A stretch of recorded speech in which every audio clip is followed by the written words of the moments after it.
part of the presentation.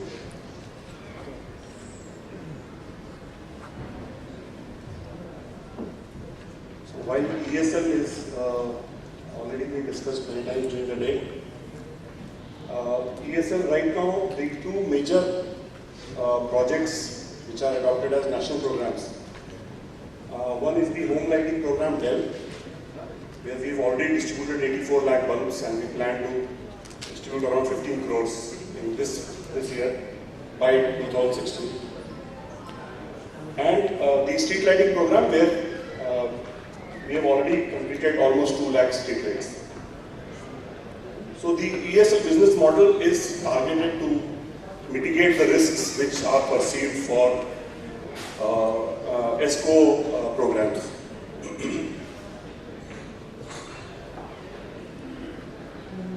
So these, the investment opportunity and energy saving opportunity is known to all.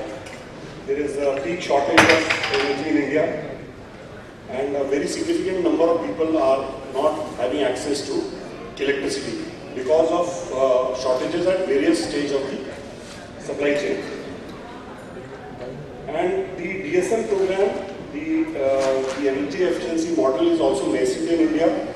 It is still under experimentation. Few projects have taken place, but they have their own challenges, which I will speak about. So the barriers which we see are inadequate capacity of decision makers to adopt such programs, and the models which are related to ESCO are not standardized. The financial institutions, the banks, they are still skeptical about funding the energy efficiency program. The first question they ask is, will you get the money that you are asking me to invest for you?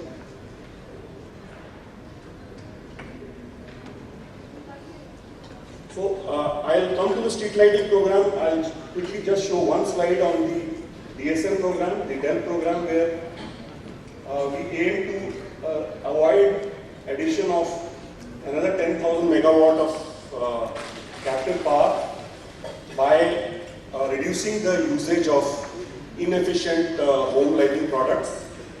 And the DEL program is basically trying to shift the market from incandescents and CFLs to a more efficient product like LED.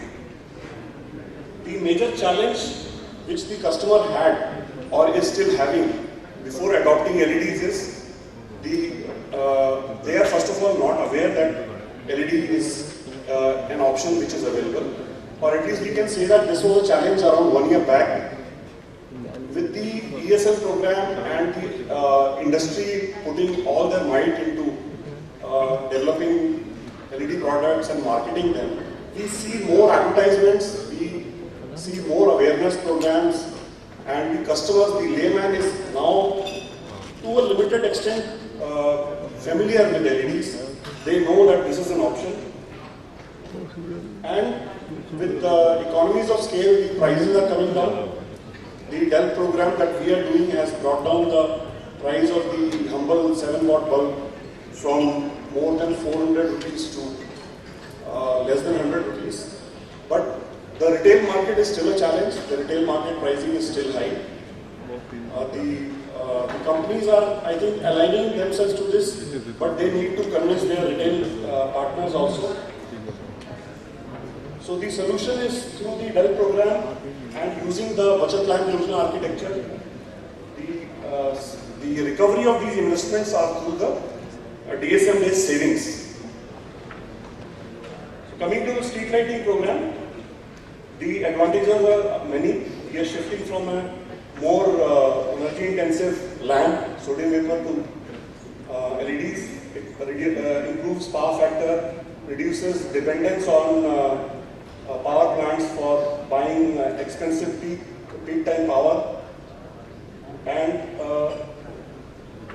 there are advantages for all stakeholders like state government, DISCOM and municipalities, as well as to the general public. Wherever we have done these LED retrofit programs, it has been appreciated, it has been noticed by the public, and they are welcoming it in all parts of the country.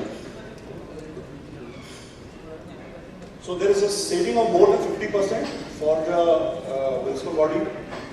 There is improvement in power factor, more uniform lighting, although the National Lighting Code has not been, the road pole configuration is not available in most places. It's non-standard.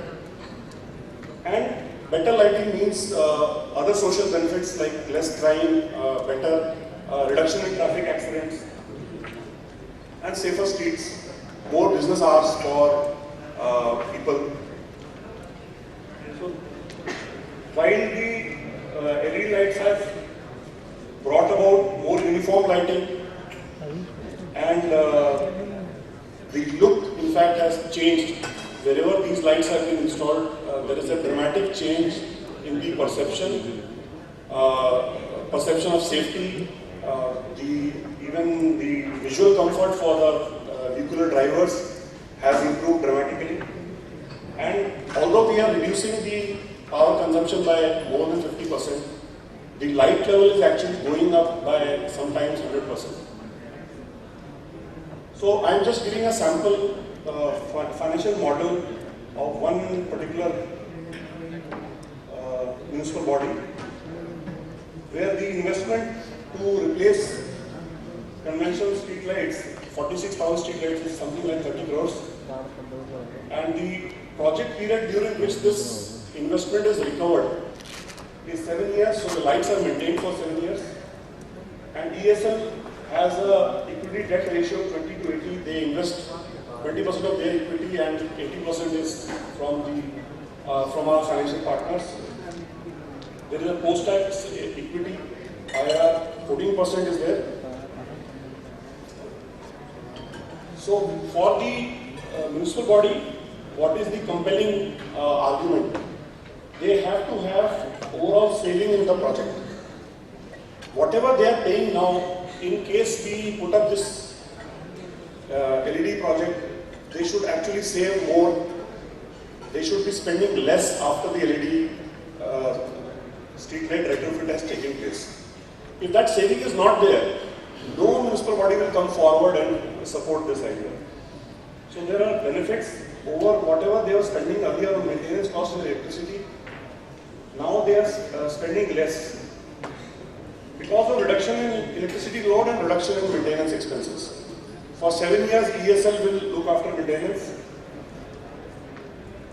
There are many challenges because of which the globally accepted guaranteed savings model and shared savings model has to be tweaked a bit, and we have to go for a deemed savings model. Lack of acceptance, as I said, of the ESCO model by financial institutions, the municipal bodies and the ESCO companies are not financially very strong. And the prior experience of public-private partnerships has not been very good. So here also there is some skepticism. Lack of capacity in most ULBs. There are some major ULBs in major cities where the management has the capacity to design an energy efficiency project on their own and implement on their own. But others are always dependent on some technical support from outside. The states have not adopted DSM regulations. So there is no incentive for the DISCOMs or for the municipal bodies to initiate any energy efficiency projects. In some states, the DSM regulations have been adopted, and there we see faster decision making in this. Of course, municipal bodies have bigger challenges. Compared to street lighting, they are struggling with challenges on revenue, sewage, garbage disposal. And the private sector, which can do what ESL is doing directly, is also perceiving the 7-year or the capital recovery over a period of 5 years staggered payments as a risky project. Most 70 to 80% street light poles are not independent infrastructure. They are on DISCOM poles. The street lighting inventory is not accurate.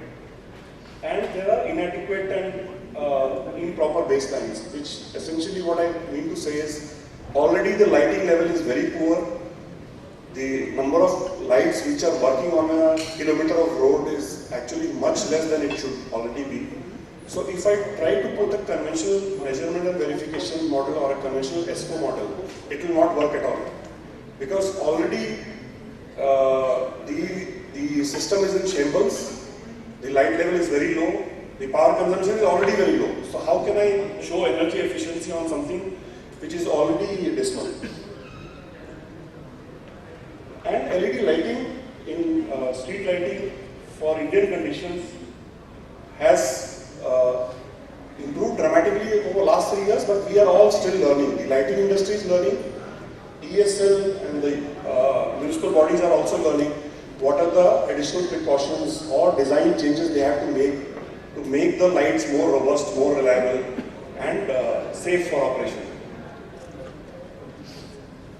Simple plug and play is not possible. We cannot simply take down a sodium vapor housing and put a LED street light. There are some changes required, some additional wiring is required, some repairs are required on the pole, some additional switchgear requirements are there, earthing requirements are there.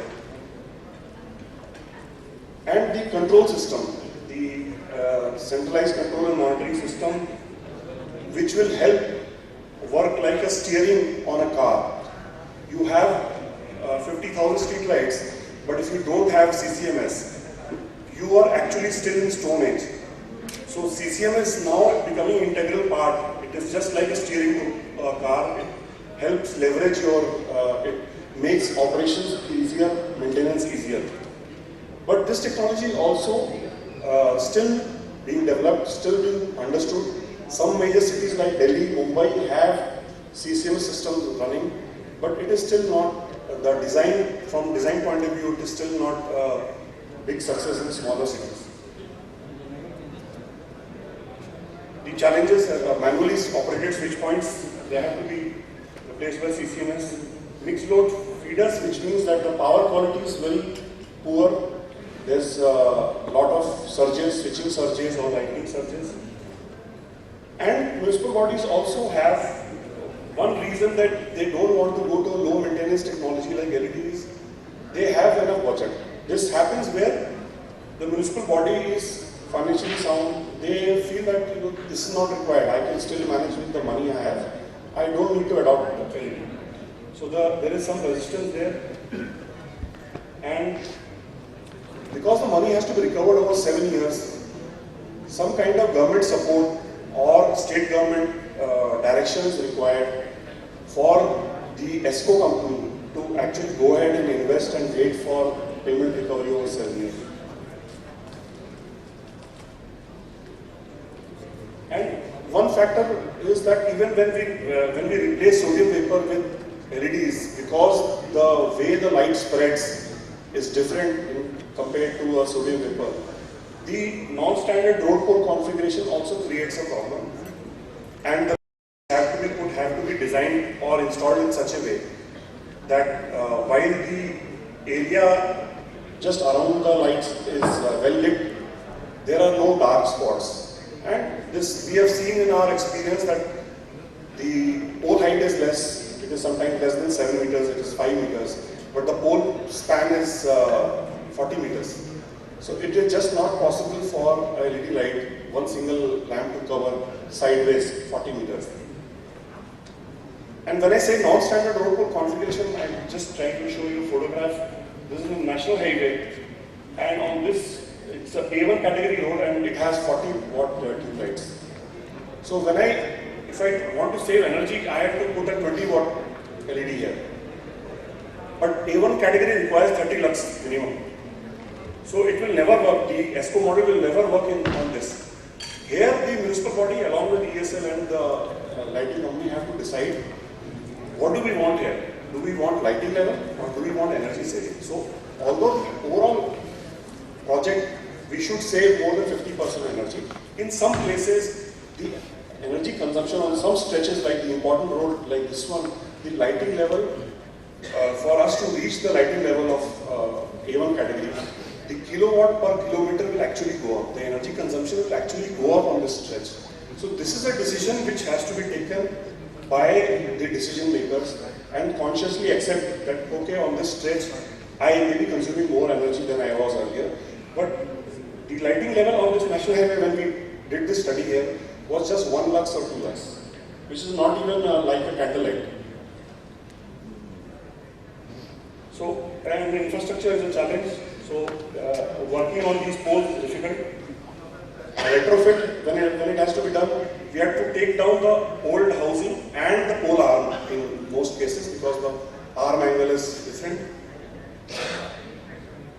So, looking at all these challenges, the conventional ESCO model of guaranteed savings or shared saving doesn't work.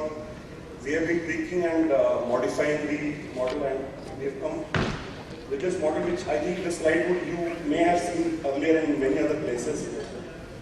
We have a understanding with the municipal body, and then there is a study or a re-verification of the data which is done.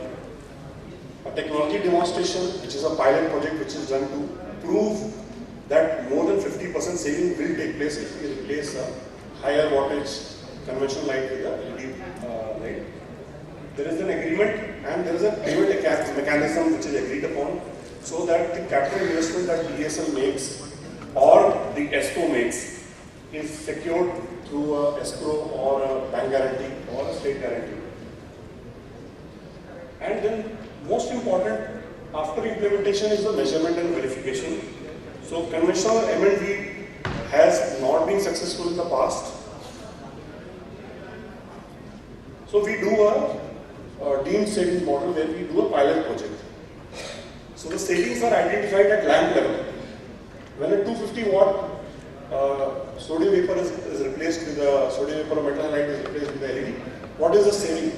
We can see that sodium vapor is actually drawing 0.34 kilowatt, which is 340 watts instead of 270 or 280. And the LED is drawing 140. Energy consumption, you can see, is more than double in the same period. And these two meters are installed on one pole, which is having LED light on one side and the metal halide on the other side. You can see a significant improvement in the power factor.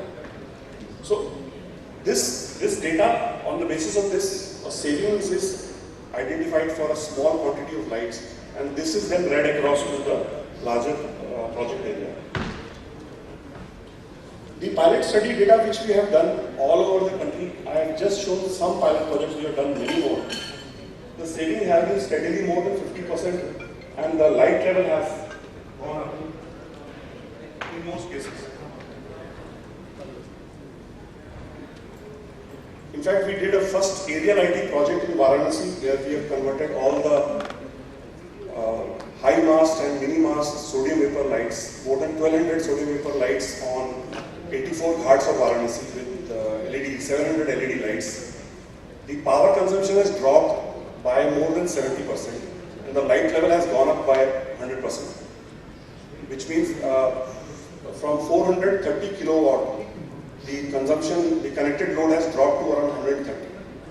And when you go there, you can see a visible change in the visibility, the visual comfort you will experience there. So briefly, the deemed savings model is, the proposal is structured on validation of existing data or reports, and measurement and verification is not for that entire project area, but is for a very limited number of lights. The amendment study is limited to a pilot study and then read across the total area. The savings are identified and are to be proven only once. We don't have to do re-verification many times a month or many times in a year. The projected savings are included in the financial model, and once there is broad agreement between the ESCO and the ULB, then we move forward. And the model seeks to draw a balance between lighting level and maximum energy savings. Naturally, energy savings is the first priority for a municipal body because there they will save money. But when we simply replace existing light with a LED light, because the previous baseline was poor, there may actually be a drop in lighting level. So there has to be some kind of trade-off between these two and it has to be discussed during project implementation with the municipal body. They have to take a decision. Okay, I'm saving this much energy. I need to have this much lighting level at least. And because the road pole configuration is non-standard, I have to go for point-to-point replacement. I can't have design-based implementation for the entire city. And separate allocation is there in the model for infrastructure improvement, because the existing street light pole infrastructure is not geared for LED lights. There has to be some improvement which have to be made, and only then the deemed sharing model will also succeed. We have done a few projects where this model has been adopted. We are doing many more, as you are all of you are aware.